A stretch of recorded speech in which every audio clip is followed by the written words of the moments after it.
Disease. अब हमें पता है ह्यूमन हेल्थ एंड डिसीज में सबसे पहली जो डेफिनेशन हम पढ़ते हैं वो हम पढ़ते हैं कि भाई हमारी हेल्थ क्या होती है। हेल्थ जब भी हम स्टडी करते हैं हेल्थ को हम 3 रिस्पेक्ट में बात करते हैं। फिजिकल, हम फिजिकली फिट होने चाहिए, मेंटली फिट होने चाहिए और सोशली फिट होने चाहिए, तभी हम बोलेंगे ना कि हम लोग प्रॉपरली हेल्दी हैं। अब अगर आपसे मैं एक सिंपल सा क्वेश्चन पूछूं कि एक गुड हेल्थ, एक हेल्दी इंडिविजुअल अगर रहना चाहता है तो उसको क्या क्या हैबिट्स अचीव करनी चाहिए अपनी लाइफ में ताकि वो हेल्दी रहे, कौन बताएगा? रैंडमली आप बता सकते हो, सब जिसके माइंड में जो चीज आ रहा है। मैम मैम बाहर की चीजें अवॉइड करनी चाहिए, एक्सरसाइज और करना, जंक फूड फल फ्रूट खाने चाहिए, और घर में जो खाना बनता है वो खाने चाहिए, अपने डेली रूटीन स्ट्रेस का नहीं लेना चाहिए। एक्सरसाइज करनी चाहिए, बैलेंस रखना चाहिए डेली रूटीन। स्ट्रेस लेना चाहिए, थोड़ा सा स्ट्रेस लेना चाहिए। स्ट्रेस नहीं होगा तो भाई पढ़ाई कैसे होगी फिर। तो सबसे पहली बैलेंस डाइट होनी चाहिए एक मस्त हमारी। हमें जो पानी पीते हैं, हमारा जो वाटर है वो क्लीन होना चाहिए, क्लीन ड्रिंकिंग वाटर। बिकॉज हमें पता है, हम पढ़ेंगे सबसे ज्यादा जो डिसीज होती है ना कॉन्टामिनेटेड वाटर से ही होती है। तो ये अगर हम वाटर अपना क्लीन रखेंगे तो हम डिसीज से बचते रहेंगे। हमारा जो हाइजीन है, अपने आसपास क्लीनिंग बना के रखनी पड़ेगी। आसपास साफ सफाई रखेंगे, आसपास मच्छर नहीं आएंगे, मच्छर नहीं आएंगे मलेरिया नहीं होगा, ये डिसीज नहीं होगी। रेगुलर एक्सरसाइज करते रहना चाहिए, एक्सरसाइज करेंगे हमारी बॉडी हेल्दी रहेगी, हमारा इम्यून सिस्टम डेवलप रहेगा। ये हमें क्या रखना चाहिए, हमें होने वाली डिसीज के बारे में थोड़ा थोड़ा सिम्टम्स के बारे में पता होना चाहिए ताकि हम प्रॉपर क्योर करा पाए टाइमली उसका। इम्यूनाइजेशन हमको कराना चाहिए, प्रॉपर वैक्सीनेशन हमें कराना चाहिए। आसपास जो जितना वेस्ट मटेरियल इकट्ठा हो रखा है उसको प्रॉपर डिस्पोजल हमें कराना चाहिए, है ना। बस ये ये सारी चीजें मेंटेन रखेंगे, नहीं रखेंगे तभी हम हेल्दी रह पाएंगे, तभी हम डिसीज फ्री हमारी बॉडी रह पाएगी। मैम। डिसीज हमने पढ़ा है, डिसीज 2 टाइप की होती है। कुछ डिसीज होती है जो हम बाई बर्थ एक्वायर करते हैं, बाई बर्थ हमारी बॉडी के अंदर रहती है। और वो बाई बर्थ रहने वाली डिसीज सारी की सारी कैसी होती है, जेनेटिक डिसीज होती है, जो पेरेंट्स से हमारी बॉडी के अंदर ट्रांसफर होती है। फिर आती है मेरे पास एक्वायर्ड डिसीज। एक्वायर्ड डिसीज वो डिसीज होते हैं जो हम आफ्टर बर्थ एक्वायर करते हैं। ये क्लियर है ना सबको? Disease, yes acquired disease and congenital disease. कौन कौन सी? Congenital disease and acquired acquired disease. Congenital disease कौन सी डिसीज हुई? जो बाय बर्थ वाली। और after acquired after birth. Birth. After birth वाला डिसीज। अब आ जाओगे। अब मैंने आप लोगों को हेल्थ की डेफिनेशन बता दी। हेल्थ का मतलब क्या होता है? State of complete physical, mental and social wellbeing. Health को कौन अफेक्ट करता है? हमारे जेनेटिक डिसऑर्डर्स जो कि हमारे कॉन्जेनाइटल होते हैं। हमारी बॉडी के अंदर कोई इंफेक्शन आ गया, हमारे लाइफस्टाइल के अंदर चेंजेस आ रहा है, हमारा फूड चेंज हो रहा है, हमारा वाटर चेंज हो रहा है, हम रेस्ट नहीं कर रहे हैं, प्रॉपर एक्सरसाइज नहीं कर रहे हैं, प्रॉपर हमारा हैबिट मेंटेन करके नहीं रखा हुआ है, तो ऑब्वियसली बात है हमारी हेल्थ अफेक्ट होगी या नहीं होगी। Yes ma'am. चलो, अब आता है कि हमारा जो इम्यून सिस्टम होता है वो होता है mind influence immune system through neural and endocrine system. ये इम्यून सिस्टम सारा का सारा हम इम्यून सिस्टम के अंदर पढ़ चुके हैं कि कैसे कैसे इम्यून सिस्टम हमारा मेंटेन करता है हमारी बॉडी को। डिसीज का मतलब क्या होता है?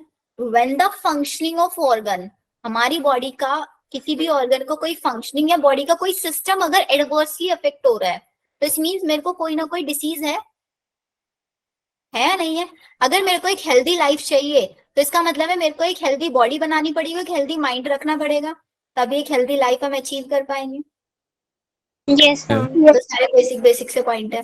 फिर डिसीज हमारे पास 2 टाइप की डिसीज होती है, एक होती है इन्फेक्टियस डिसीज, एक होती है non infectious disease. Infectious disease is also known as communicable और नॉन इन्फेक्टियस नॉन कम्युनिकेबल।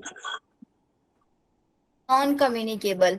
और नॉन कम्युनिकेबल डिसीज जनरली वो डिसीज होंगी जो एक पर्सन से दूसरे पर्सन नहीं फैलती। Example cancer. क्या कैंसर एक इंडिविजुअल से दूसरे इंडिविजुअल कभी फैलता है? No ma'am. इन्फेक्शन, इन्फेक्शन भी नहीं फैलता। और कौन कौन सी डिसीज होती है जो नहीं फैलती? Genetic disorder. डायबिटीज। हाँ, डायबिटीज नहीं फैलती बेटा, एड्स तो फैलता है सुल्ताना, जेनाइटल herpes। है ना। ये जितने जेनेटिक टाइफाइड हो डिसऑर्डर्स, सकता है। जेनेटिक डिसऑर्डर्स होते हैं वो नहीं फैलते, मतलब वो एक जनरेशन से दूसरी जनरेशन ट्रांसमिट होता है, बट एक पर्सन से दूसरे पर्सन नहीं फैलते नॉर्मल हैंड मैम शेकिंग से। टाइफाइड हो सकता है इसका एग्जाम्पल। कौन सा? Ma'am typhoid. हाँ, टाइफाइड भी हो सकता है, एग्जैक्टली। मैम ठीक है, हीमोफीलिया। हीमोफीलिया भी हो सकता है। तो ये हम लोगों को नॉर्मल नॉर्मल केसेस तो हम लोगों को पता ही है। फिर एक नॉर्मल सा केस आता है, गुड ह्यूमन। हाँ, बोलो बोलो बोलो। मैम डायबिटीज आता है क्या जेनेटिक डिसऑर्डर? नहीं, डायबिटीज जेनेटिक डिसऑर्डर में नहीं आता, डायबिटीज एक्वायर्ड में आता है। मैम चिकन पॉक्स इन्फेक्शियस होता है। चिकन पॉक्स इन्फेक्टियस होता है, वायरस के थ्रू होता है ना, बिकॉज चिकन पॉक्स एक पर्सन से दूसरे पर्सन फैलता है, इसीलिए तो किसी को चिकन पॉक्स हो जाता है उससे दूर रहता है, उसको एक रूम में रखता है। Yes ma'am. अब नेक्स्ट केस आता है मेरे पास, गुड ह्यूमर। ह्यूमर का मतलब समझते हो, ह्यूमर क्या होता है? No body ma'am. फ्लूइड। अरे पढ़ा है ना वो, इसमें एएमआई और सीएमआई में body fluid, antibody humour. Humour, तो ह्यूमर का मतलब होता है फ्लूइड। तो यहाँ पे पहले ये माना जाता था कि भाई अगर हमारा जो बॉडी फ्लूइड है वो अच्छा है तो हम हेल्दी हैं, और अगर हमारा बॉडी फ्लूइड अच्छा नहीं है तो हम नो। अनहेल्दी। ये हाइपोथेसिस किसने दिया था? हिप्पोक्रेटस और एक इंडियन आयुर्वेदा सिस्टम ने दिया था ये हाइपोथेसिस। इसमें बोला जाता था कि health is a state of body and mind. अगर हमारी बॉडी और माइंड दोनों के बीच में एक बैलेंस बना हुआ है, इन दोनों के बीच में जो ह्यूमन है हमारे, हमारा जो बॉडी फ्लूइड एक प्रॉपर बैलेंस स्टेट में है, तो इट मीन्स हम हेल्दी हैं। लेकिन अगर किसी इंडिविजुअल के अंदर ब्लैक बाइल पाया जा रहा है, बाइल का मतलब है यहाँ पे फ्लूइड हमारी बॉडी के अंदर, तो माना जाता है कि उसकी हॉट पर्सनालिटी है। हॉट पर्सनालिटी मतलब फीवर है उसको, फीवर। गुड लुकिंग नहीं, हॉट पर्सनालिटी फीवर। ठीक है, तो फिर इसके बाद देखा गया कि एक हॉट पर्सनालिटी वाला इंडिविजुअल या फीवर है, उसको चेक किया गया अच्छे से कि भाई उसके अंदर कोई डिसीज नहीं है। एक नॉर्मल इंडिविजुअल चेक किया गया कि नॉर्मल इंडिविजुअल का भी बॉडी टेम्परेचर हाई हो सकता है, बॉडी टेम्परेचर हाई हो सकता है उसका भी। तो नेक्स्ट हमारा विलियम हार्वे ने क्या बोला? विलियम हार्वे ने इस हाइपोथेसिस को डिसअप्रूव कर दिया, क्योंकि इन्होंने डिस्कवर कर दिया था उस टाइम पे ब्लड सर्कुलेशन, और इन्होंने बोला कि normal body temperature in person with black bile using thermometer. क्योंकि हमारे हिपोक्रेटस ने क्या बोला था? इंडिविजुअल का अगर ब्लैक बाइल है तो इसका मतलब उसको फीवर है और उसकी हॉट पर्सनालिटी है। लेकिन विलियम हार्वे ने क्या बताया कि ब्लैक बाइल है एक इंडिविजुअल का, लेकिन उसका बॉडी टेम्परेचर नॉर्मल है। थर्मामीटर की हेल्प से उन्होंने बॉडी टेम्परेचर मेंटेन करके मैम ब्लैक वाइल है तो यार। ब्लैक बाइल का मतलब कुछ नहीं है, ब्लैक बाइल जनरली ब्लड वाले केसेस को ही बोल रहे हैं, मतलब हाइपोथेसिस है ये। अब हमारा ब्लड तो ब्लैक नहीं होता, हमारी बॉडी के अंदर से कोई फ्लूइड नहीं है जो ब्लैक कलर का हो, यस। नहीं है ना, बस सीधा हाइपोथेसिस था ये उस टाइम पे। तो हिप्पोक्रेटस ने गुड ह्यूमन हाइपोथेसिस दिया, विलियम हार्वे ने उसको डिसअप्रूव कर दिया। ये बेसिक सी चीज है जो हमें पता होनी चाहिए। हाँ जी, मैम पर इन्होंने चेक करा कि जिसका ब्लैक बाइल है, तो उनको कैसे पता चला कि इसका ब्लैक बाइल है ब्लड? ब्लैक बाइल को ना, यहाँ पे इन्होंने जो ब्लैक बाइल चेक किया था ना, इसके बारे में रीडिस्कवरी, और यहाँ पे हमारी बॉडी के अंदर बाइल पिगमेंट्स होता है, लीवर जो सिक्रीट करता है bilirubin and biliverdin. Bilirubin biliverdin सुना होगा ना? उनको देखा था इन्होंने, उसको कंसीडर कर लिया था वहां पे black bile. Bile juice liver से सिक्रीट होता है, यस मैम। इंटरनल करता है, उसको इन्होंने देख के बोला था। अब सबसे पहले आते हैं, देखो हमारे पास जो डिसीज होते हैं, हमारे पास डिसीज बैक्टीरिया के थ्रू भी ट्रांसमिट हो सकती हैं, वायरस के थ्रू भी हो सकती है, अलग अलग के थ्रू हो सकती है हमारे पास डिसीज को। तो हम सबसे पहले पढ़ेंगे हमारी वो डिसीज जो हमारे बैक्टीरिया कोज करते हैं। तो पहली डिसीज है हमारी टाइफाइड। टाइफाइड तो ऑब्वियसली जनरली लाइफ में सबको एक ना एक बार तो हुआ ही होगा, है ना? मैम टाइफाइड, तो आप लोगों को सबसे पहली चीज, कोई भी डिसीज पढ़ोगे, पहला केस आपको ये पढ़ना है कि वो डिसीज किस टाइप की डिसीज है।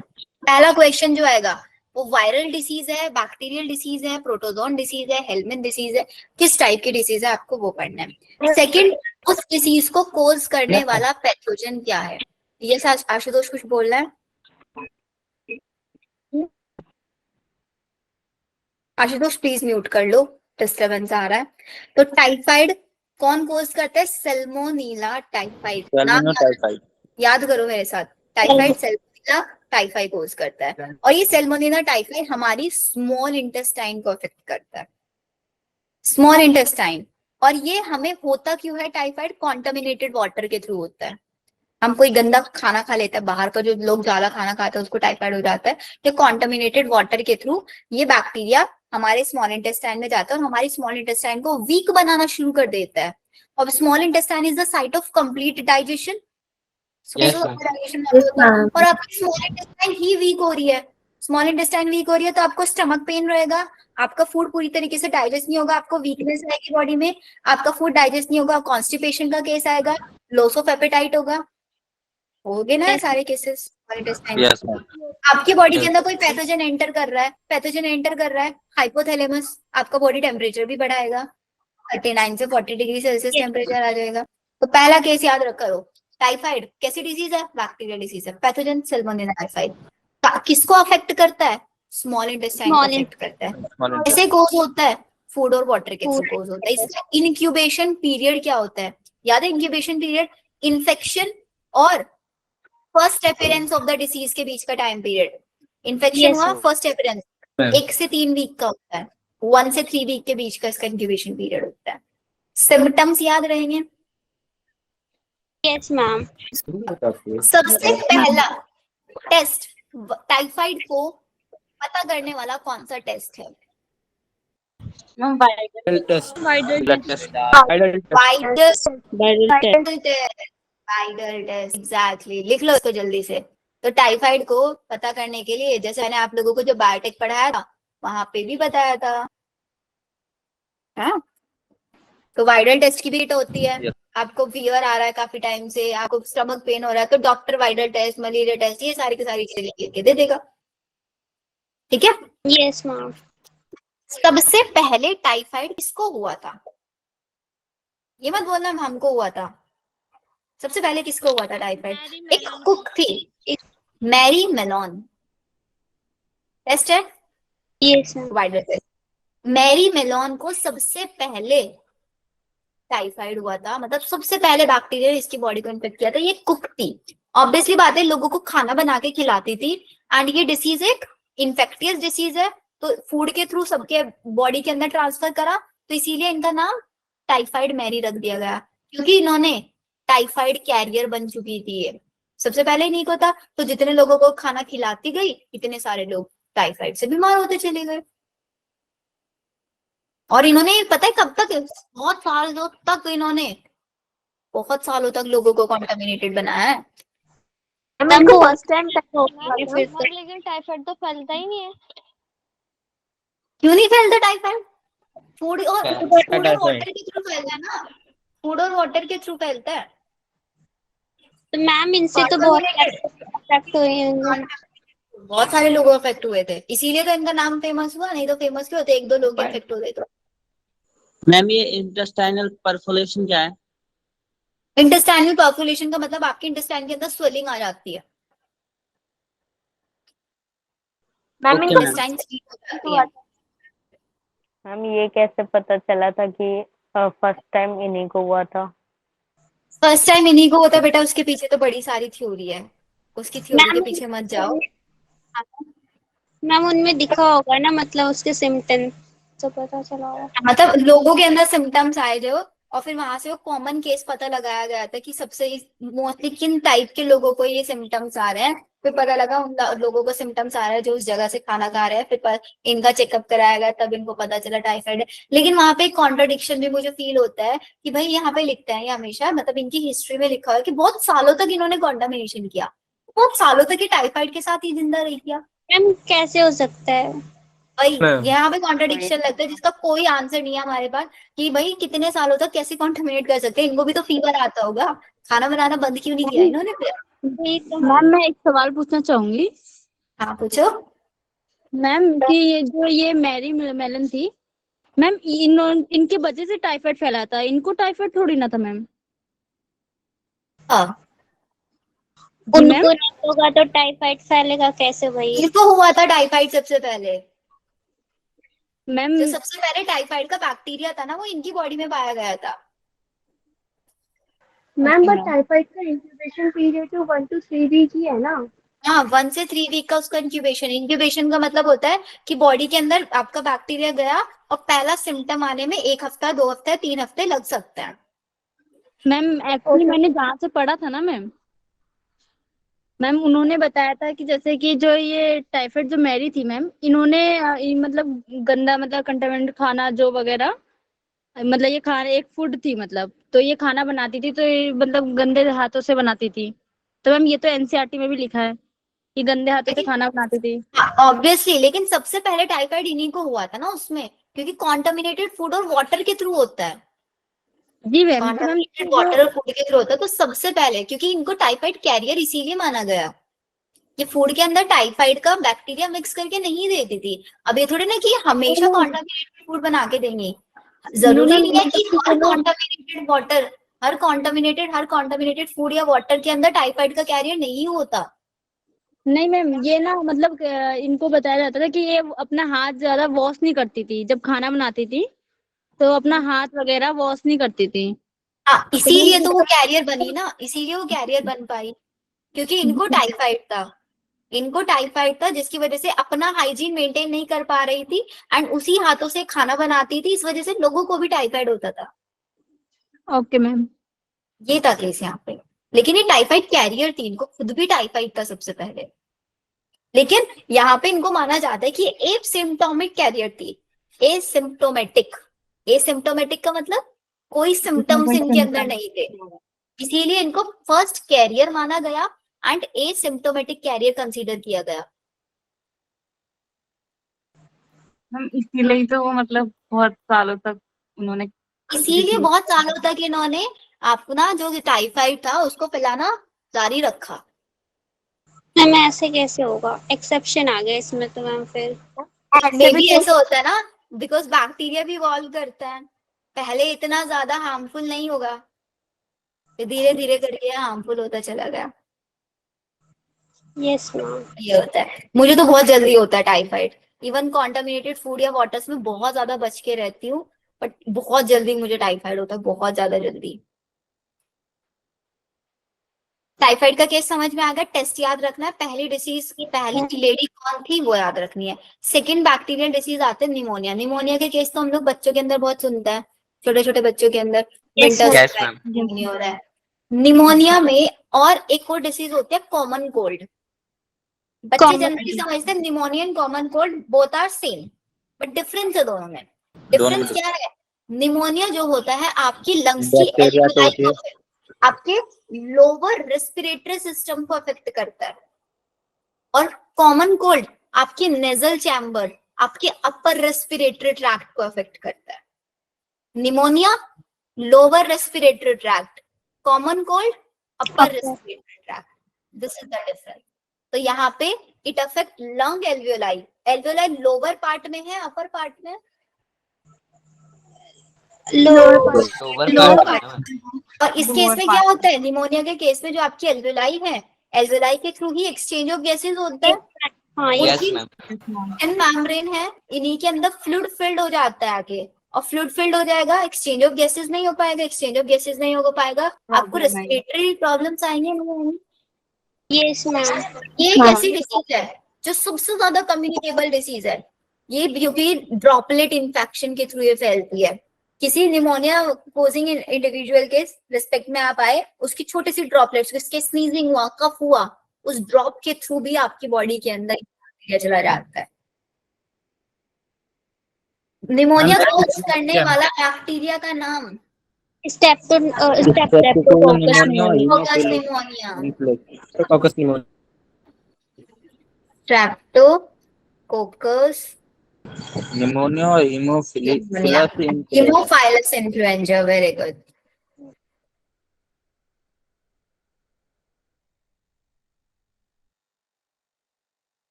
और यहाँ पे आपको रेस्पिरेटरी प्रॉब्लम्स देखने के लिए मिलेंगी।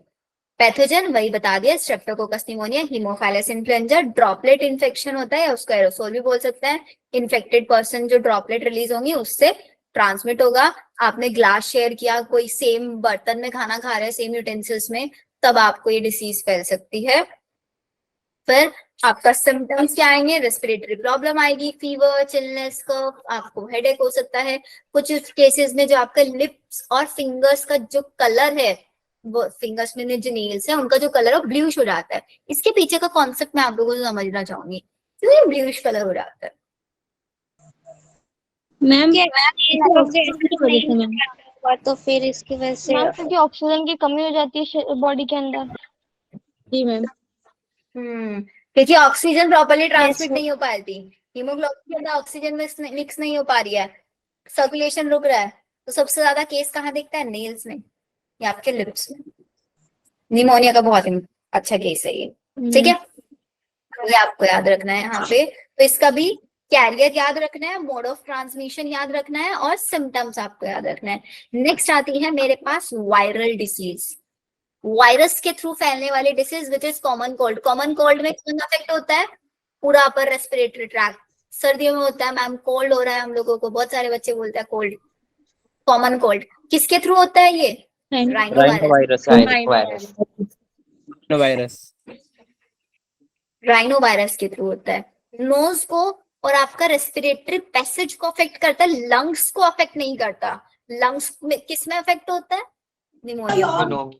और एक बार अगर आप, ये तो आप लोगों को पता है कि भाई एक बार आप लोगों को कोल्ड हो जाए, 3 से 4 दिन से पहले जाता नहीं है वो, कितनी भी डिसीज ले लो, क्योंकि वायरस को हम मार नहीं सकते, वायरस को किल नहीं कर सकते। वायरस का जितना लाइफ स्पैन है वो हमारी बॉडी में स्पेंड करके खुद मर जाएगा।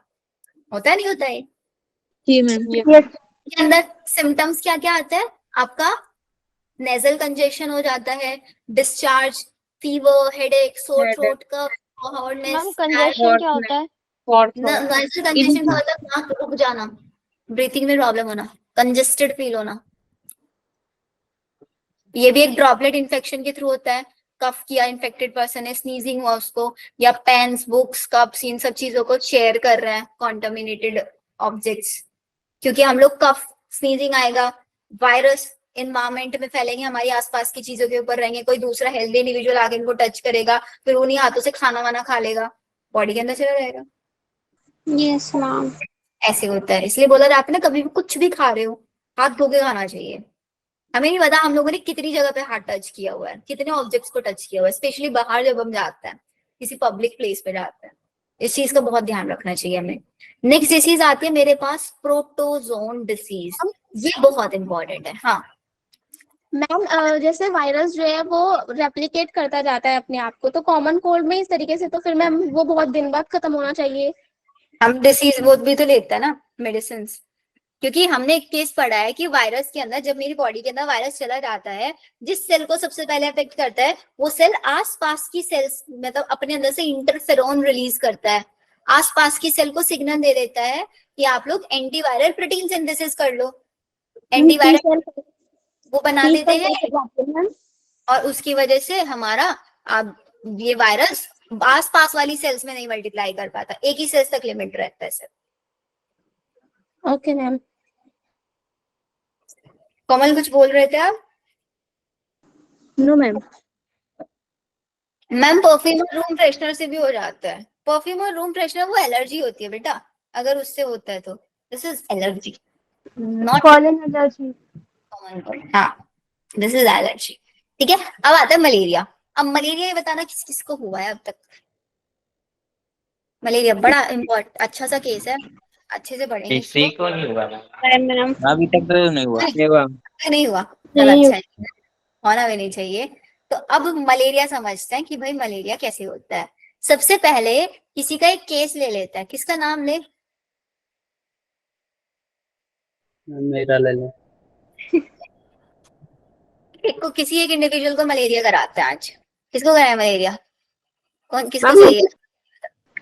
चलो अंशिका को लेते हैं। तो हमारी जो अंशिका है, उनके पास, अंशिका जैसे अभी क्लास ले रही है आराम से, अंशिका के पास, ये अंशिका है, इसको बना दो अंशिका को।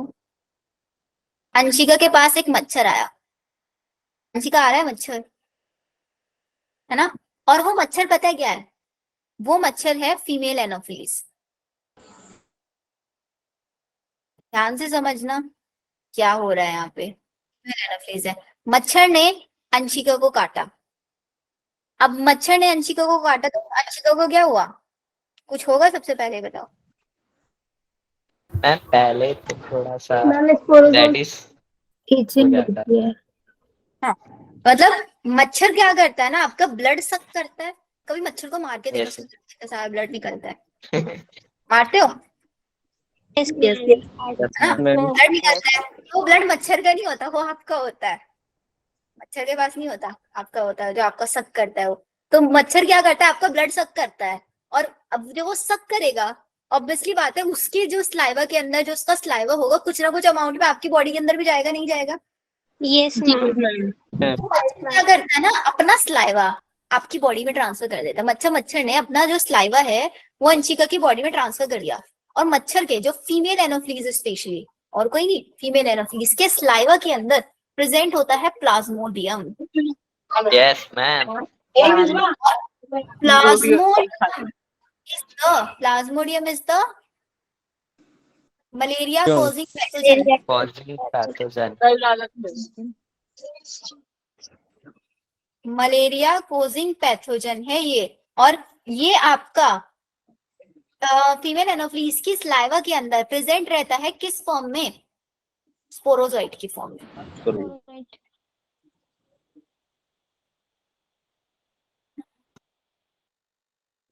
स्पोरोजोइट। तो स्पोरोजोइट को हम बोल सकते हैं sporozoite is the infective stage. Yes ma'am. Ma'am infective stage मतलब वो स्टेज, प्लाज्मोडियम की वो स्टेज जिसमें वो इन्फेक्शन कोज कर रहा है। प्लाज्मोडियम की वो स्टेज जिस स्टेज में आपका ये इन्फेक्शन कोज कर रहा है। समझ सकते हो ना यहाँ तक? तो सारी केसेस। तो सबसे पहले हमारा प्लाज्मोडियम गया और वो अब उसके ब्लड के अंदर मिक्स हो गया। किसके? अंशिका के ब्लड के अंदर। और एक और इम्पोर्टेंट चीज, ये जो प्लाज्मोडियम है एक साथ पता है कितने सारे रिलीज करता है sporozoite? Around 1000 thousands of sporozoite किसके ब्लड में चले गए? अंशिका के ब्लड में चले गए। Sporozoite release into Blood. यहां तक समझ में आया? अब ब्लड के थ्रू होते हुए ये स्पोरोजोइट जाएंगे कहाँ पे? लीवर पे। Reach up to liver. Liver तक पहुंचे। अब लीवर के अंदर, लीवर तक कैसे गए? With the help of blood circulation. Blood circulation के थ्रू गए। वहां पे जाने के बाद इन स्पोरोजोइट ने क्या किया? रिप्रोडक्शन किया। Start asexual reproduction.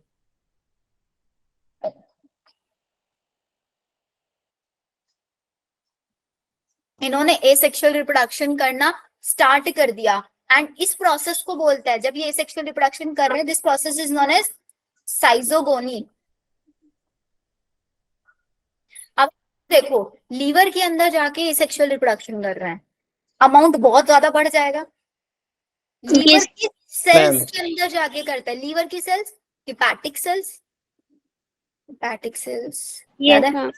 Hepatic cell के अंदर गए, मल्टीप्लाई कर रहे हैं, बहुत अमाउंट बढ़ेगा। भाई हिपैटिक सेल्स के पास कितना ही स्पेस होगा, एक टाइम आएगा बस्ट हो जाएंगे, होंगे ना? मैम ये जो स्पोरोजोइट है मैम, इसी से मतलब ये असेक्सुअल रिप्रोडक्शन करता है जब लिवर में जाके, तो मतलब उसी से वो एग प्रोड्यूस करता है ना? एग यहाँ पे नहीं बनेगा, एग यहाँ पे नहीं बन रहा है अभी। से वो अपना अमाउंट अपने आप को मल्टीप्लाई करेगा यहाँ पे, क्योंकि अभी ह्यूमन के अंदर एसेक्सुअल रिप्रोडक्शन होता है। जो ये एग बनने वाला प्रोसेस है फीमेल के, उसके फीमेल एनोफ्लीज के अंदर होता है, वो भी समझाऊंगी। अभी बस स्टेप स्टेप समझते रहो, अगर बीच में से करोगे ना तो कंफ्यूज हो जाओगे। यस कोमल? मैम कि वो जो ब्लड के थ्रू मैम लीवर में ही क्यों अटैक करते हैं? क्योंकि इसका लीवर की target organ is the liver. Ma'am Target कोई organ। रीजन, मैम कोई रीजन तो होगा जैसे? नहीं, इसका कोई रीजन नहीं होता। इसका रीजन होता है सिर्फ और सिर्फ यही कि इसका टारगेट ऑर्गन लीवर है। लीवर के अंदर हिपैटिक सेल्स के अंदर ये सब जाता है डायरेक्टली। जाने के तो हार्ट में भी जा सकता है, कहीं भी जा सकता है। और आपने एक चीज सुना होगा, formation of RBC is known as erythropoiesis. Yes liver में abundant फूड होता है, इस वजह से जाता है ना? एरिथ्रोपोइसिस सबसे ज्यादा, अरे रीजन सुनो ना, एरिथ्रोपोइसिस कहाँ पे होता है? लीवर में होता है सबसे प्रोडक्शन। बताओ कोमल, हीमा। एरिथ्रोपोएसिस लीवर में होता है ना, Yes, yes ma'am. Yes ma'am. है ना। और Yes. अब आप आगे देखोगे, आगे आपको रीजन खुद समझ में आ जाएगा, क्योंकि ये जो हमारे स्पोरोसाइट बन रहे हैं, इतना मल्टीप्लाई कर रहे हैं, खाना चाहिएगा इनको, तो खाना Yes. कहाँ मिलेगा? आरबीसी को खाएंगे ये पकड़ पकड़ के। आरबीसी सबसे ज्यादा लीवर में मिलने वाले हैं, इसलिए टारगेट ऑर्गन इनका लीवर है। कोमल, जी मैम, समझ में आ गया मैम। तो आगे स्पोरोसाइट ब्लड के अंदर गए, ब्लड से पहुंच के लीवर में गए, लीवर के अंदर एसेक्सुअल रिप्रोडक्शन किया, this process is known as schizogony. And फिर उसके बाद क्या होगा, लीवर के अंदर ऑब्वियसली अमाउंट बढ़ जाएगा, तो हमारी लीवर सेल बर्स्ट हो जाएगी। मैम लीवर सेल बर्स्ट हुआ, और ये जितने भी पैरासाइट्स बने थे, ये सब के सब रिलीज हो गए किसमें?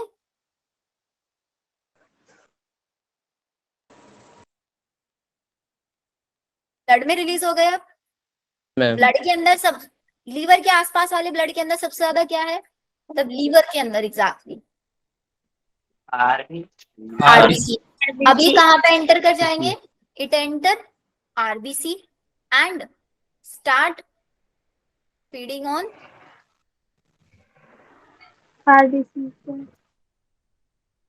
आरबीसी को नहीं खाएंगे, आरबीसी के अंदर हीमोग्लोबिन को खाएंगे। और हीमोग्लोबिन में भी पता है कौन सा पार्ट खाएंगे? सिर्फ ग्लोबिन ग्लोबिन खाएंगे। मैम सिर्फ प्रोटीन वाला। हाँ, सिर्फ प्रोटीन वाला खाएं। तो start feeding on haemoglobin, haemoglobin को खाना शुरू कर देंगे। तो इस स्टेज को क्या बोलेंगे? This is your feeding stage ना, Feeding stage. Ma'am feeding stage. RBC में डिवाइड भी तो करते हैं ना, फिर आरबीसी को कौन करते हैं? आरबीसी के अंदर नहीं, डिवाइड लीवर के अंदर करता है। आरबीसी के अंदर जाके एंटर होता है, वहां पे नहीं डिवाइड करते हैं, डिवीजन सिर्फ लीवर के अंदर होगा। आरबीसी के अंदर एंटर होने का एकमात्र रीजन होता है इनको हीमोग्लोबिन खाना है। This is known as feeding stage. और फीडिंग स्टेज में प्लाज्मोडियम को क्या बोला जाता है? ट्रोफोजोइट। इंपॉर्टेंट है, स्पोरोजोइट इन्फेक्टिव स्टेज और फीडिंग स्टेज ट्रोफोजोइट। यहाँ तक लिख लो एक बार सारा, फिर ट्रोफोजोइट से आगे बताती हूँ।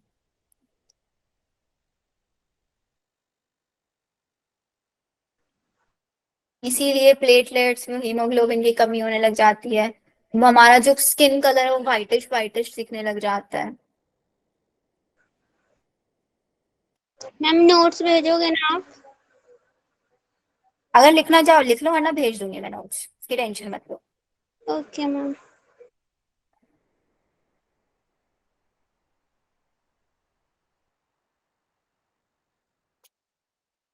मैम ये जो स्किज़ोफ्रेनिया लिखा है स्लाइड पे, ये बताना एक बार।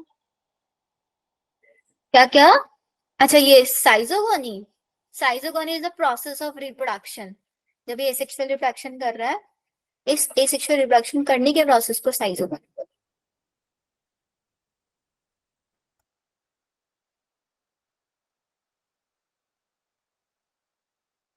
हो गया?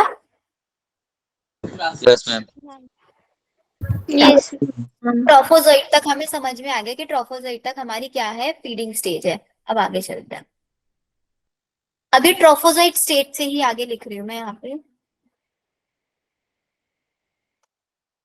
यही ट्रोफोजोइट क्या करेंगे, हमारा जो हीमोग्लोबिन है उसको ब्रेक करेंगे। हीम प्लस ग्लोबिन में, और साथ का सारा ग्लोबिन वाला पार्ट, खा लेंगे। बिकॉज ये क्या है, प्रोटीन पार्ट है। प्रोटीन पार्ट है।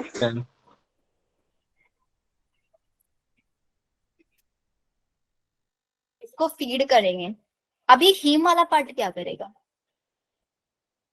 मैम ये जो हीम वाला पार्ट है वो जोइन के साथ रिएक्ट कर जाएगा, हीमोजोइन। ये क्या है? आयरन कंटेनिंग पार्ट है। Yes, ma'am. एंड ये सारा का सारा डिपॉजिट हो जाएगा किसकी फॉर्म में? हीमोजोइन की फॉर्म में। और यही हीमोजोइन रिस्पॉन्सिबल होता है किसके लिए? सिम्टम्स के लिए। जब देखो आपको मच्छर ने काटा, ठीक है, मच्छर ने काटा आपकी बॉडी के अंदर, ब्लड के थ्रू आपका लीवर तक गया, लीवर के अंदर साइटोगोनी हुआ, फिर उसने आपका हीमोग्लोबिन खाना शुरू करा। जब ये हीम इकट्ठा होगा, हीमोजॉइन बनेगा, तब आपको मलेरिया के सिम्टम आएंगे, उससे पहले कोई सिम्टम नहीं आएगा। मैम हीमोडेट क्या है? क्या बेटा? हीमोजॉइन, जो ये हीम इकट्ठा हो गया है ना, ये हीम इकट्ठा हो गया ग्रेन्यूल बना लेता है। जैसे उसमें पढ़ा है ना cell the unit of life chapter में, granules, cyanophycean Yes, ma'am. Granule, वो ग्रेन्यूल ये बना लेगा। Okay ma'am. तो ठीक है? मैम किसी सिम्टम्स नहीं दिखते तो उनमें ग्रैनुल नहीं बनता। दोबारा बोलो, क्या नहीं हो रहा है? मैम अगर किसी में सिम्टम्स नहीं दिख रहे हैं तो उसमें क्या ग्रैनुल नहीं बन रहा है? अगर उसको भाई सिम्टम नहीं दिख रहा है तो इट मीन्स उसको मलेरिया नहीं है। अगर मलेरिया टेस्ट पॉजिटिव आ रहा है तो सिम्टम तो आएंगे ना। आप डॉक्टर के पास कब जाओगे? जब आपको सिम्टम्स आएंगे। ऐसे ही थोड़ी ना नॉर्मल मच्छर ने काटा भाग गए डॉक्टर के पास, मुझे तो मच्छर ने काटा, दे चेक करके बताओ मुझे फीमेल एनोफ्लीस ने तो नहीं काटा, ऐसे थोड़ी ना करोगे। Yes ma'am. सिम्टम्स आएंगे तभी डॉक्टर के पास जाओगे। सिम्टम आए हैं, हीमोग्लोबिन बना ही बना है। Okay ma'am.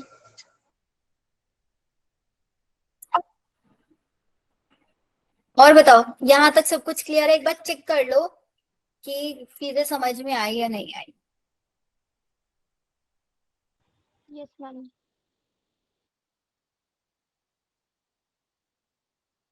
ये क्लियर हो गया कि हीमोग्लोबिन को एक खा रहा है, हीम इकट्ठा हो रहा है। अब कहानी कहाँ पे रुकी? चलो ट्रोफोजाइट तक हमें समझ में आ गया। अब ये जो ट्रोफोजाइट है, मस्त खा लिया इन्होंने ग्लोबिन, हीम भी इकट्ठा होता चला गया। अब ये ट्रोफोजाइट आगे क्या करेंगे? यस अब मैम। ये फिर से रिप्रोडक्शन करेंगे, asexual reproduction. Start asexual reproduction again, and मतलब after successful feeding, after successful feeding, मस्त खाने के बाद फिर से रिप्रोडक्शन कर रहे हैं। एंड अब बना लेंगे क्या? बहुत सारे नंबर में मीरोजोइट, बिकॉज अब तो खा लिया इन्होंने, बहुत सारा ग्रोथ हो गई, तो लार्ज नंबर में मीरोजोइट बनाएंगे। एंड यही लार्ज नंबर में मीरोजोइट आपके रिलीज हो जाएंगे किसके अंदर? ब्लड के अंदर रिलीज हो जाएंगे, नई नई आरबीसीज को अटैक करेंगे। Attack RBCs. मैम ये मीरोजोइट्स आरबीसी के अंदर बने ना? आरबीसी के अंदर बनता है, एग्जैक्टली आरबीसी के अंदर बनते हैं। आरबीसी बर्स्ट होगी और नए नए आरबीसीज को जाके अटैक करेंगे। एंड देन जैसे जैसे नई नई आरबीसीज को अटैक करेंगे, आपको तो उस टाइम पे फीवर और अलग अलग सिम्टम्स आने शुरू होंगे। Yes ma'am. यहां तक हो गया, इतना लिखो एक बार। मैम ये ट्रोफोजोइट मैम पहले सिम्टम्स आने के बाद मैम ये रिप्रोडक्शन स्टार्ट करेगा। प्रोपोजाइट ऐसा कुछ नहीं है, वो मस्त खाना होने के बाद, क्योंकि उसको मतलब है सिर्फ ग्लोबिन को खाने से। वो ग्लोबिन खा रहा है, हीम को साइड में फेंक रहा है, वो हीम इकट्ठा होकर ग्रेन्यूल बना के सिम्टम्स क्रिएट कर रहा है। ये हो रहा है, ये अपना खा पी के और आरबीसी के अंदर चला जाएगा और वहां पे दोबारा से रिप्रोड्यूस करना शुरू कर देगा, मीरोजोइट्स बना लेगा। आरबीसी बर्स्ट नए नए आरबीसी को अटैक करना शुरू करेगा और फिर वापस से फीवर सिम्टम्स आना, क्योंकि नई आरबीसी को अटैक करेगा, हीमोग्लोबिन खाएगा, ग्लोबिन वाला पार्ट खाएगा, हीम इकट्ठा होगा, फिर सिम्टम्स आएंगे, फीवर आएगा, चिलनेस आएगा। ये सब केस चलता रहता है। मैम जो पहले सिम्टम्स आए ये फर्स्ट स्टेज है, फिर सेकंड में जो सिम्टम्स आए वो दूसरे सिम्टम्स, एग्जैक्टली आपने सुना है मलेरिया के अंदर पीरियोडिक सिम्टम्स आते हैं। Yes ma'am. किसी के अंदर 24 घंटे बाद आता है फीवर, किसी के अंदर 48 आवर में आता है, किसी के अंदर 72 आवर्स में आता है। तो ये वही केस है। ओके मैम अगर लिखो इसको नॉर्मल जल्दी। तो उसमें ये सब प्रोसेस नहीं होते ना? किसमें अंशिका? मैम अगर नॉर्मल मच्छर काटते हैं जिसके अंदर मलेरिया नहीं, नहीं है? नहीं, क्योंकि उसके अंदर तो प्लाज्मोडियम होता ही नहीं। प्लाज्मोडियम जैसे फीमेल और सब फीमेल एनोफ्लीज के सलाइवरी ग्लैंड में मॉस्के वो नहीं होता प्लाज्मोडियम, सबके अंदर नहीं होता, नेचुरली नहीं होता उनके अंदर। वो सपोज करते हैं मेरे को मलेरिया है, मेरे को मच्छर ने काटा, मैं एक हेल्दी मच्छर ने काटा फीमेल एनोफ्लीज ने, तो वो मेरा ब्लड सक करेगी? और अभी वो केस समझाऊंगी मैं आप लोगों को, ब्लड के थ्रू उसकी बॉडी के अंदर चला जाएगा, अभी समझाऊंगी, वैसे तो कंफ्यूज हो जाओगे, अभी इतना लिखो पहले, वो वाला केस बताऊंगी अभी। हो गया मैम। मैम हो गया।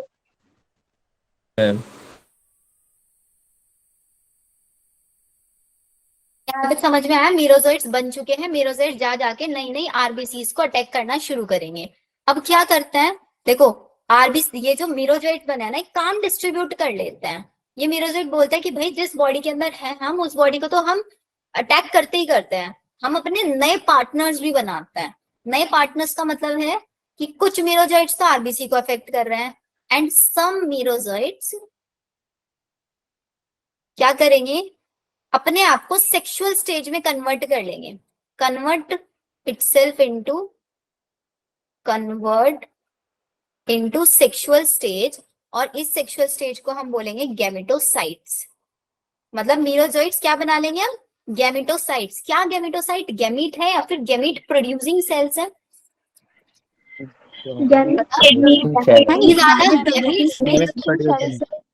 है ना, ये गैमेटोसाइट्स आपका जनरली कहाँ पे आके इकट्ठा हो जाएगा, देखो these cells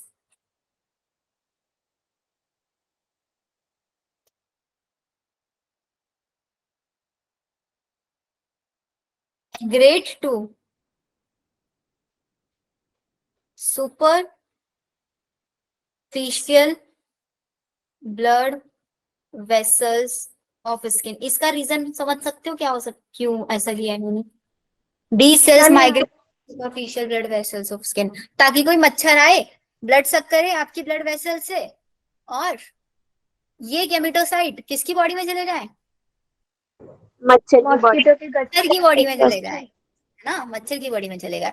तो सपोज करते हैं कि फिर से कोई मच्छर आया, ठीक है, उस मच्छर ने अंशिका का फिर से ब्लड सक करा, तो ये गैमेटोसाइट कहाँ एंटर हो गए, एंटर की बॉडी में उसमें चले जाएंगी मैम गट्स में। स्टमक ऑफ मॉस्किटो, मॉस्किटो की बॉडी के अंदर एंटर हो गए। मॉस्किटो गैमेटोसाइट से ही गैमीट्स प्रोड्यूस करेंगे एंड फर्टिलाइजेशन कर, गैमीट्स बनाएंगे, फर्टिलाइजेशन करेंगे और फिर डेवलपमेंट कराएंगे। ये सारी चीजें कहाँ पे चलेंगी, मॉस्किटो के स्टमक के अंदर चलेंगी, ठीक है। ये सब के सब मॉस्किटो के अंदर चलेगा, सारी के सारी स्टेजेस चलेंगी। यहाँ पे आपके बन जाएंगे oocytes, मॉस्किटो की बॉडी के अंदर oocytes बन जाएंगे, और यही oocytes आपका कन्वर्ट हो जाएंगे किसमें, मतलब oocytes के अंदर ऐसे समझ लो स्पोरोसाइट्स बन जाएंगे, एंड ये स्पोरोसाइट आके इकट्ठे हो जाएंगे कहाँ पे, into the salivary gland of mosquito. Yes ma'am.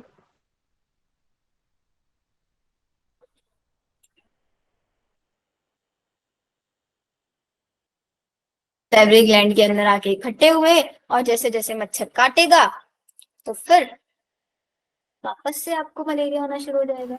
Let's suppose कि मेरे को मलेरिया है, मेरे को एक मच्छर ने मलेरिया फैलाया, और फिर मेरे को और ज्यादा मच्छर काट रहे हैं, तो इसका मतलब वो मच्छर जो है, अगर वो फीमेल एनोफिलीज है, हेल्दी मच्छर भी मलेरिया वाला बन रहा है, और मेरे आसपास कोई और लोग रह रहे हैं, उनको भी मच्छर काट रहे हैं, चांसेस है ना मलेरिया फैलने के। Yes ma'am. इसलिए अगर किसी इंडिविजुअल को मलेरिया होता है तो हमें उससे दूर रहना है। मलेरिया कॉन्टामिनेट मतलब कम्युनिकेबल नहीं है, लेकिन वेक्टर के थ्रू फैल सकता है, वेक्टर के through it can be transmitted. देखो इसको, ये श्रेष्ठी, अगर किसी नॉर्मल मच्छर ने हमें काट लिया, अगर टाइफाइड है तो नॉर्मल मच्छर ने काटा, तो फिर क्या वो मच्छर मर जाएगा या फिर वो दूसरे को कॉज कर देगा? नहीं ऐसा नहीं होता, क्योंकि ये एक बैक्टर के थ्रू होता है। अगर मेरे को टाइफाइड है, टाइफाइड को जो क्या है, बैक्टीरिया सैल्मोनेला टाइफाइड, वो कभी भी मॉस्किटो के थ्रू नहीं फैलता। मॉस्किटो की बॉडी में जाएगा, अगर मॉस्किटो की बॉडी में जाएगा, हो सकता है मॉस्किटो को भी टाइफाइड हो जाए, बट मॉस्किटो के अंदर तो स्मॉल इंटेस्टाइन नहीं होती, किसको अफेक्ट करेगा वो जाके। Yes ma'am. मैम ये हमारे मीरोजोइट में कन्वर्ट होते हैं सेक्सुअल स्टेज के अंदर गैमेटोसाइट। मीरोजोइट जो होता है ना, वो सेक्सुअल स्टेज में कन्वर्ट हो जाता है गैमेटोसाइट में। Gametocyte is a sexual stage, ये अभी सेक्सुअल रिप्रोडक्शन करेंगे। अब इसका थोड़ा सा समराइज फॉर्म में लिखवाऊंगी मैं आपको, क्योंकि ऑब्वियसली बात है नीट में पूरा चार्ट बनाने के लिए तो नहीं आएगा, बेसिक से क्वेश्चन। मैम मलेरिया इन्फेक्शियस होगा कि नॉन इन्फेक्शियस होगा? क्या बेटा? मलेरिया इन्फेक्शियस होगा कि नॉन इन्फेक्शियस होगा? Non infectious, non infectious, bacteria के थ्रू फैल रहा है ना सिर्फ, वैसे थोड़ी ना फैल रहा है नॉर्मल टचिंग से, साथ रहने से। बैक्टीरिया के थ्रू फैल रहा है ये। और मैं क्या बताने वाली थी आप लोगों को? मैम प्राइमरी हो सेकेंडरी हो? चलो अब आगे चलता है। नेक्स्ट लिखो। अब तो मैंने आप लोगों को साइकिल बता दिया, इसके बारे में थोड़ा सा लिख लो। हमारे पास प्लाज्मोडियम की अलग अलग स्पीसीज होती है। स्पीसीज ऑफ प्लाज्मोडियम, इसकी हमारे पास कितनी स्पीसीज? चार ही लिख लो, वैसे सिलेबस में तो चार ही है। फर्स्ट, प्लाज्मोडियम को शॉर्ट में लिख रही हूँ पी से, P vivax, P Oval, P malariae और पी फेल्सीफेरम।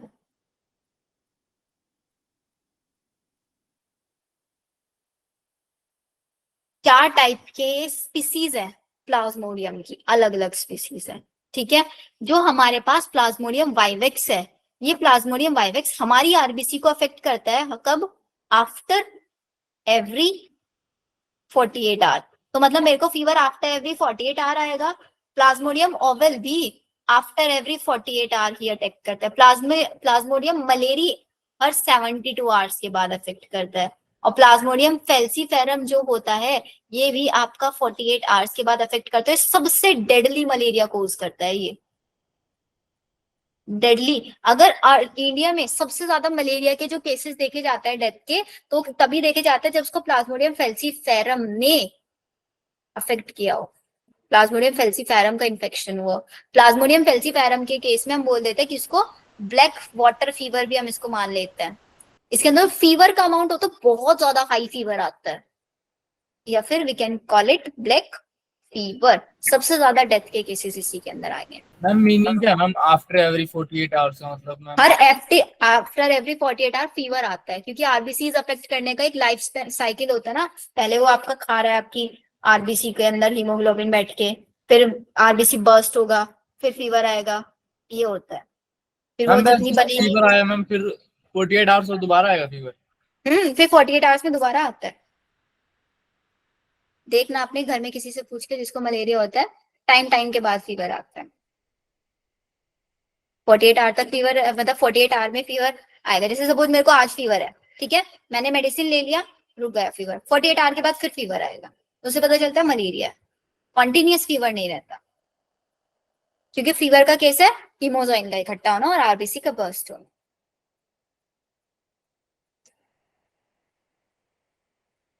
Okay ma'am. ओके, अब जो हमारा है मलेरिया डिसीज है, मैम इसके अंदर फेल्सीफेरम में ब्लड का कलर जो है ब्लैक हो जाता है क्या? इसमें ब्लड का कलर नहीं, इसका नाम ही ब्लैक फीवर रखा जाता है। ब्लैक फीवर का मतलब बहुत ज्यादा डेंजरस फीवर इसके अंदर आता है, बहुत हाई फीवर आता है। ओके। नेक्स्ट आता है हमारे पास होस्ट। दो होस्ट थे या नहीं थे यहाँ पे? Yes ma'am. इसलिए हम बोलते हैं कि जो मलेरिया होता है उसकी जो लाइफ साइकिल होती है वो कैसी होती है? डाइजेनेटिक। मैम डाइजेनेटिक स्क्रीन तक है मैम। दिख रही है? मैम आपने इसका लिखा क्या है? स्टक है। मैंने लाइफ साइकिल डाइजेनेटिक लिखा हो, नहीं लिखा? No ma'am. No ma'am. रुक जाओ।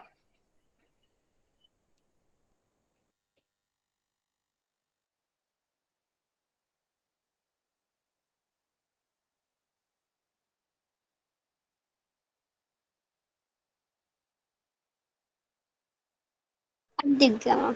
यस मैम दिख रहा है। दिख गया। तो लाइफ साइकिल जो होती है डाइजेनेटिक, डाइजेनेटिक का मतलब होता है जहां पे दो होस्ट होता है, और मोनोजेनेटिक मतलब एक ही होस्ट होगा। कौन कौन से होता है दो होस्ट हमारे पास? एक होता है मेरे पास प्राइमरी होस्ट, एक होता है अब ये प्राइमरी और सेकेंडरी में बड़े कंफ्यूजन होता है भाई, क्योंकि कंफ्यूजन ये होता है कि हमारे पास किसी को इंटरमीडिएट बोलते हैं, किसी को, उसका भी केस आपको थोड़ा सा समझाती हूँ। ये प्राइमरी से सबसे पहले प्लाज्मोडियम किसकी बॉडी में आया? मॉस्किटो की ना? Yes ma'am. मैम सबसे पहले मॉस्किटो की बॉडी में आया, मॉस्किटो से मैन, और फिर मैन की बॉडी से निकल के वापस मॉस्किटो में गया। Yes ma'am. तो मॉस्किटो क्या हो गया? प्राइमरी। और मैन क्या हो गया? सेकेंडरी। इंटरमीडिएट अगर मैं लिख दूं इसको, यस मैम। इंटरमीडिएट की तरह वर्क कर रहा है, मॉस्किटो से निकल रहा है, मैन में जा रहा है, वापस मॉस्किटो में जा रहा है।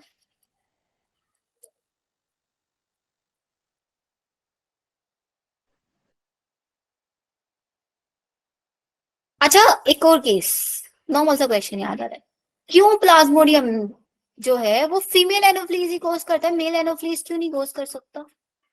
मैम क्योंकि रिप्रोडक्शन तो फीमेल ही करते हैं ना।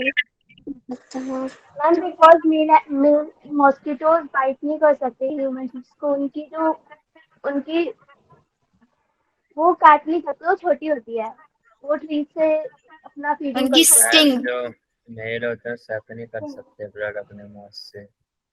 तो फिर मॉस्किटो उनका काम क्या है, वो जिंदा कैसे रहते हैं जब वो ब्लड नहीं सक करते? तो नहीं सक तो करते रहेंगे। मैम वो ट्री से लेते हैं ना अपना फूड और वेजिटेबल्स से, किससे? लीव शायद। मैंने नहीं सुना ये वाला केस, सही बता रही हूँ, मैंने नहीं सुना कि मेल मॉस्किटो काटते नहीं है। भाई मेरे को तो कोई भी टाइप का मच्छर हो, हर मैम टाइप का जैसे मच्छर काटता है, फीमेल्स में oocyte बनते हैं, मैम उससे हमारा अफेक्शन होता है मैम।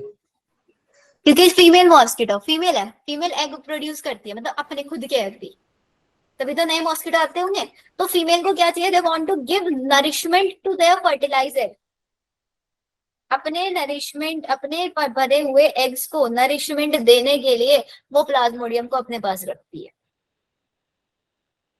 ओके तो मैम। ज्यादा उनका केस नहीं है, सिर्फ ये छोटा सा केस होता है, अपने फर्टिलाइज एग को नरिशमेंट देने के लिए वो करती है। क्यों? क्योंकि वो जो मीरोजोइट आया है ना, वो इतना सारा ग्लोबिन खा खा के आया है, ब्लड प्रोटीन उसके अंदर भरा पड़ा है। उसको तो मैम मजे आ जाते होंगे। एक और केस बताऊं? यस मैम बताओ। फीमेल एनोफिस ब्लड सक करता है क्योंकि उनको हमारा ब्लड प्रोटीन चाहिए, डायरेक्टली भी ब्लड प्रोटीन चाहिए, और डायरेक्ट ब्लड प्रोटीन में पता है कौन सा प्रोटीन चाहिए? एल्ब्यूमिन प्रोटीन चाहिए इनको, एल्ब्यूमिन प्रोटीन चाहिए अपने एग को नरिशमेंट देने के लिए। अब मच्छर काटते क्यों है हमें, ये रीजन बताओ। मैम उन्हें ब्लड मैम वो अपना हम प्रोटीन के लिए मैम। हाँ ब्लड अपना बॉडी मच्छर हमारा मच्छर blood पता कैसे वो चलता है? मच्छरों को पता कैसे चलता है हमारी बॉडी की साइड अट्रैक्ट कैसे होता है वो?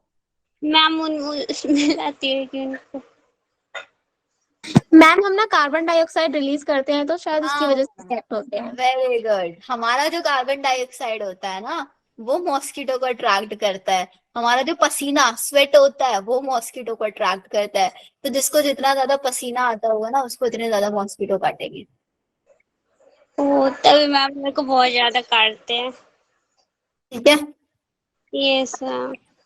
तो primary host, secondary ma'am host, हाँ हाँ रेड बोलो। भी हो जाता है काटने के बाद, स्किन मतलब वहां पे रेड सा हो जाता थोड़ा है। थोड़ा इन्फ्लामेशन आ जाता है बस वहां पे, क्योंकि वो अपना पॉइजन डालता है ना वहां पे, और ब्लड वहां से सक कर लेता है, इन्फ्लामेशन होता है वहां पे। वो जो इन्फ्लामेशन वाला केस बताया था ना, वो वाला है वहां पे पूरा। और मैम इचिंग क्यों होती है? क्योंकि कोई पॉइजन आपकी बॉडी के अंदर जा रहा है।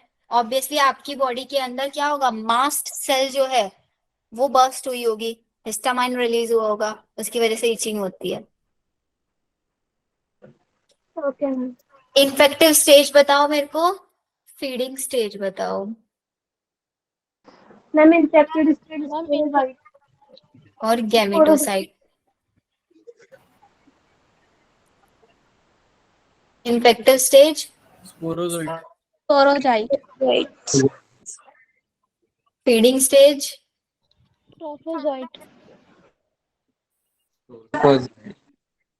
गैमेटोसाइट किस फॉर्म में? मीरोजोइट। मीरोजॉइट। जो क्वेश्चन मिलेगा ना, इसी स्लाइड से मिलेगा क्वेश्चन सबसे ज्यादा। Okay ma'am. मलेरिया ये इन लोगों ने पूरा साइकिल बताया हुआ। ये मलेरिया है, आपके ब्लड के थ्रू लीवर में जा रहा है। बैक स्लाइड दिखाऊं? यस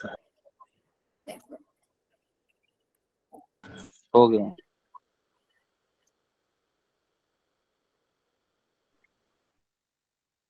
हो गया मैम। ब्लड के अंदर जा रहा है ये, और ब्लड के अंदर मतलब पहले लीवर में जा रहा है, फिर लीवर सेल बर्स्ट हो रहा है, फिर आरबीसी के अंदर जा रहा है, वहां पे आरबीसी के अंदर भी मीरोजाइट बना रहा है, ये सारा स्पोरोजाइट भी जा रहा है। ये सब दिखाया हुआ है पूरा का पूरा केस इन्होंने। आगे की स्लाइड्स किधर गई? ये आ गया मलेरिया। अब देखो इसको, साइकिल को कहाँ से स्टार्ट होगी साइकिल, जरा देखना इसको। हाँ, यहाँ से। मॉस्किटो, मॉस्किटो ने काटा, अनादर ह्यूमन लिखा है यहाँ तो, यहाँ से होगा। Mosquito parasite reach into the, चलो यहीं से लिख लेते हैं। मॉस्किटो ने ह्यूमन को काटा। स्पोरोजाइट्स इन्फेक्टिव स्टेज है। Parasite Yes. कहाँ पे रीच हुए? आपके लीवर तक थ्रू Liver. ब्लड, वहां पे सेक्सुअल रिप्रोडक्शन हुआ, बर्स्टिंग सेल रिलीज हो गए ब्लड के अंदर, liver cell burst, then blood के अंदर रिलीज, एसेक्सुअल रिप्रोडक्शन आरबीसी के अंदर, क्या अपना नंबर बहुत ज्यादा बढ़वा लिया, सारा ग्लोबिन खा लिया, बचा हीम, वो हीम से क्या बना लिया? हीमोजाइन। आपका फीवर और सिम्टम्स आने शुरू हो जाते हैं, और फिर वहीं पे मीरोजोइट आ गए फीडिंग स्टेज को, ट्रोपोजाइट देन मीरोजोइट, कुछ मीरोजोइट गैमेटोसाइट्स में कन्वर्ट हो गए, सेक्सुअल स्टेज है ये।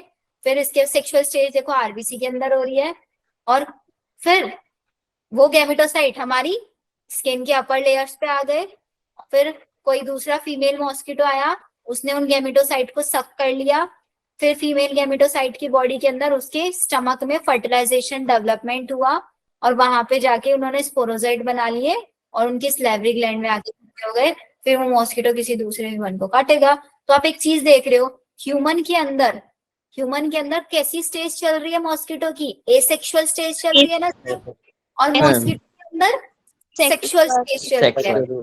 फिर भी क्वेश्चन आता है, एसेक्सुअल स्टेज किसके अंदर होती है और सेक्सुअल स्टेज किसके अंदर होती है? बताओ। डन यहाँ तक सब कुछ? Yes, ma'am. Yes ma'am. आगे आ जाओ। फिर आता है नेक्स्ट हमारे पास प्रोटोजोन डिसीज। प्रोटोजोन डिसीज में पहली डिसीज आती है एमीबॉयसिस, एमीबॉइक डिसेंट्री। एमीबॉइक डिसेंट्री का पैथोजन, हाँ जी बोलो बोलो। मैम वो जैसे ह्यूमन के अंदर सेक्सुअल स्टेट पे जो गैमेटोसाइट्स होते हैं वो तो रेड ब्लड सेल्स में डेवलप होते हैं। रेड ब्लड सेल्स के अंदर गैमेटोसाइट में कन्वर्ट होता है वो, फिर वो गैमेटोसाइट्स में कन्वर्ट होके आपकी ब्लड वेसल्स की ऊपर स्किन तक आ जाता है, रिलीज होता है, फिर आरबीसी के अंदर डेवलप होके ब्लड के अंदर रिलीज होता है।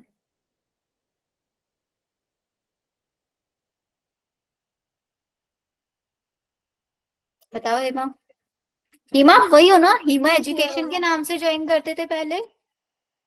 Yes ma'am. तो आज लग रही है कि वही लग रहा है मेरे को, हिमा एजुकेशन के नाम से। नाम चेंज कर लिया हिमा कुमारी अब? आपने 23 वाला अटेम्प्ट नहीं दिया था ना? नहीं मैम। Noted. चलो, अब कौन सा आता है disease? Amoebiasis, amoebiasis, amoebic dysentery. Pathogen repeat after me, entamoeba, histolytica. नहीं तो सबसे ज्यादा इसी में कंफ्यूज रहोगे, मैम पैथोजन कैसे याद करें? इसका वेक्टर कौन है? House fly. हाउस फ्लाई मतलब मक्खियां, है ना? ये मक्खियां कहाँ से? जो फूड और वाटर होता है, फूड और वाटर पे आपके बैठती है, क्योंकि इधर उधर फीकल मैटर पे जाके बैठती है और आपके फूड और वाटर पे बैठेगी और अमीबाइसिस कराएंगी। कॉन्स्टिपेशन हो सकता है, एब्डोमिनल पेन हो सकता है, क्रैम्प्स आ सकता है, स्टूल विद एक्सेस म्यूकस या ब्लड क्लोटिंग भी हो सकता है। तो सिर्फ इसके अंदर फैक्टर याद रखना है, किसके थ्रू कोज हो रहा है, किस टाइप की डिसीज है, वेरी इंपॉर्टेंट, प्रोटोजोन डिसीज है। नेक्स्ट आती है हमारे पास हेलमिंथ डिसीज। हेलमिंथ डिसीज में आती है एस्केरियोसिस। एस्केरियोसिस का सबसे अच्छा एग्जांपल छोटे बच्चों के अंदर होता है, छोटे बच्चों के पेट में कीड़े हो गए। Yes, ma'am. क्यों होता है? छोटे बच्चे आपने देखा होगा मिट्टी खाता है, Yes, खाता ma'am. नहीं खाता है छोटे बच्चे मिट्टी, तो उस मिट्टी के अंदर क्या होता है? एस्केरियोसिस होता है। इंटेस्टाइनल पैरासाइट इसको बोलते हैं। अब ये इतना बड़ा ये दिख रहा है, ये नहीं खाते बच्चे, इसका एग सॉइल के अंदर मिक्स रहता है और वो हमारी सॉइल मतलब हम भी छोटे बच्चे खाते हैं, एग उनकी बॉडी के अंदर चला जाता है, उनके इंटेस्टाइन में जाके वो एग ग्रो करके एस्केरिस बन जाता है, इतना बड़ा सा यस मैम। कीड़ा हो जाता है, ये बन जाता है। और ये सबसे ज्यादा हमारे इंटेस्टाइन को अफेक्ट करता है। छोटे बच्चे, आपने सुना होगा कि छोटे बच्चों को ना जो कीड़े वाली डिसीज और टैबलेट्स आती है छोटी छोटी, वो खिलाई जाती हैं। Yes ma'am. Yes, अगर ma'am. बच्चे ग्रो नहीं कर रहे हैं, बच्चों को बहुत ज्यादा क्या हो रहा है, बच्चों के अंदर वीकनेस आ रही है, खाना उनको लग नहीं रहा है, उस केसेस में ये सब दिया जाता है। तो सबसे ज्यादा mode of transmission soil, water, vegetable, fruits, contaminated faecal matter के थ्रू पैरासाइट्स का जो एग है वो इनके अंदर मिक्स हो जाता है एंड देन वो हमारी बॉडी में जाके एस्केरिसिस में कन्वर्ट हो जाता है। हाँ कुछ बोल रहे थे बेटा? मैम टेबलेट जो है इसकी एल्बेंडाजोल क्या थी? मैम नाम भूल गए मैम, कौन सी टेबलेट? पता नहीं, मेरे नेफ्यू है छोटू सा, उसको भी खिलाती है मेरी मम्मा। मैम हमें भी मिलती थी स्कूल में, कहते चबा के खाओ, मीठा हाँ, है मीठा। जब मैम छोटे 11th बच्चे में होते सर ने थे नाम तब बताया था ना, स्कूल तो में मैं भूल गया। कोई बात नहीं, याद कर लेना। तो बहुत कॉमन टैबलेट है, सबको खिलाई जाती है, तो वो एस्केरियसिस होता है। Next, helminth disease filariasis which is also known as elephantiasis. Elephantiasis, इसके ऊपर क्वेश्चन बहुत आते हैं। अगर एक क्वेश्चन मलेरिया से ऊपर आ रहा है, एक क्वेश्चन इम्यूनिटी वाले पार्ट से आ रहा है, तो एक क्वेश्चन एलिफेंटाइसिस से मिलेगा। कौन एलिफेंटाइसिस कोज करता है? वाउचेरिया वेनक्रॉफ्टी, वेनक्रॉफ्टी या वाउचेरिया मलाई। इसके अंदर इसका फैक्टर कौन होता है? इसका फैक्टर होता है female culex mosquito. Female ma'am Ascaris को भी तो बाउचेरिया करता है। एस्केरिस को मैम राउंड वर्म और बाउचेरिया दोनों होते हैं। हाँ, राउंड वॉर्म वाउचेरिया दोनों। वाउचेरिया नहीं, राउंड वॉर्म सिर्फ, वाउचेरिया तो होता है राउंड वॉर्म होता है। ठीक है, तो पहला चीज पैथोजन याद रखना है, वाउचेरिया वेनक्रॉफ्टी याद हो जाएगा। कौन कोज करता है? Female culex mosquito, female anopheles mosquito, malaria, house fly, amoebic dysentery. Amoebic dysentery किस टाइप की डिसीज है वो याद रखना है? Helminth disease, filariasis, culex mosquito. अब इसका नाम एलिफेंटाइसिस क्यों रखा गया है? क्योंकि ये डिसीज क्या करती है, आपकी लिम्फेटिक वेसल्स को, जनरली लोअर लिम्स की लिम्फेटिक वेसल्स को अफेक्ट करती है।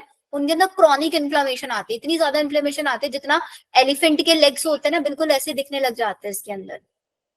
और सबसे ज्यादा ये कहाँ पे पाई जाती है डिसीज? नाम सुना होगा आप लोगों ने, अफ्रीका के एरिया में, अफ्रीकन में सबसे ज्यादा डिसीज पाई गई है, जहाँ पे जेनाइटल ऑर्गन्स और लिम्स के अंदर। तो क्वेश्चन यही आता है कि इस डिसीज के अंदर जो पैथोजन है सबसे ज्यादा किस ऑर्गन को अफेक्ट करता है? किसको अफेक्ट करता है? लोअर लिम्स को और जेनाइटल ऑर्गन्स को अफेक्ट करता है। क्रॉनिक इन्फ्लेमेशन ये कोज कराता है। और pathogen female culex mosquito, female culex mosquito pathogen vector है, पैथोजन वाउचेरिया वेनक्रॉफ्टी। बोलो जल्दी से। Yes ma'am. आया ना समझ में? Yes ma'am. चलो आज फिर इतना ही रखते हैं। मैम एक क्वेश्चन पूछना था मुझे। मैम मैं आपको सेंड कर रही हूँ, उस पर बता दो एक बार। मैम ये टेलीग्राम ग्रुप पर सेंड कर देना प्लीज। ये वाली मैम, पीडीएफ हमें टेलीग्राम पे शेयर कर। Okay ma'am. मैम जी मैम आप अभी 12th की एनसीईआरटी पढ़ा रहे हैं मैम, 11th की कब पढ़ाओगे मैम एनसीईआरटी? अपने ड्रॉपर पे ज्वाइन किया ना आपने? सुबह वाला क्लास नहीं लिया था ना नो मैम। बेटा? सुबह वाली क्लास में मैंने जेनेटिक्स स्टार्ट किया हुआ है, principle of inheritance and variation का आज फर्स्ट लेक्चर था। तो मैं फॉलो तो मतलब स्ट्रिक्टली वही रहेगा। यहाँ पे मैं एक्स्ट्रा क्लासेस कुछ रखूंगी बच्चों का, क्योंकि कुछ बच्चे ऐसे हैं जिनको थोड़ा जल्दी सिलेबस करना है, बट मॉर्निंग वाली क्लासेस में भी सारा सिलेबस कवर होगा। बट ये मत सोचना